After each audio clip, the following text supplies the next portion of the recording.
Suns all-star point guard Chris Paul is sidelined, placed in COVID-19 health and safety protocols with the NBA just days before the start of the Western Conference Finals. We want to bring in Team 12's Cameron Cox. And Cam, I think the answer is probably obvious, but how much does this hurt the Suns' chances? Yeah, guys, with Chris Paul out there, we've seen it before. With him not on the court, the Suns are a totally different team. Chris Paul is out indefinitely after multiple reports say he tested positive for COVID-19. According to Arizona Sports' John Gambadoro, Paul was vaccinated in February. Get this, the Suns have had the highest level of vaccine participation in the league.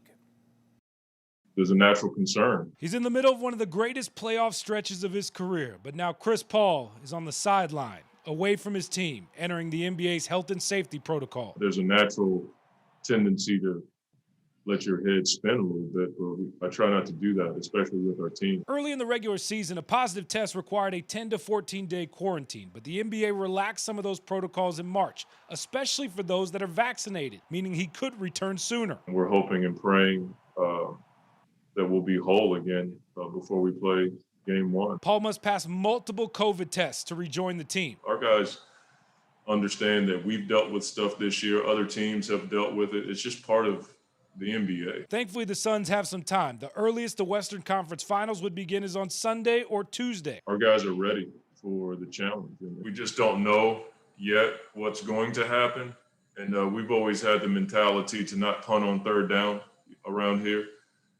We don't want to jump the gun before we have to, or make a decision before we have to. This is just another playoff hurdle for CP3, who had to deal with injuries in 2015, 2016, 2017, 2018, and already had to battle a shoulder injury in their first-round series win over the Lakers. You have to have faith to get through the year the way that we've gotten through it. And, these are moments where you need a lot of faith. We're in the playoffs, and we got a chance to win and win big.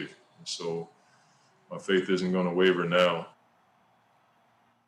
Yeah, keep the faith. The Suns will reevaluate Paul's status on Saturday. You're going to hear from GM James Jones coming up in sports. Tram. All right, Cam, thank you.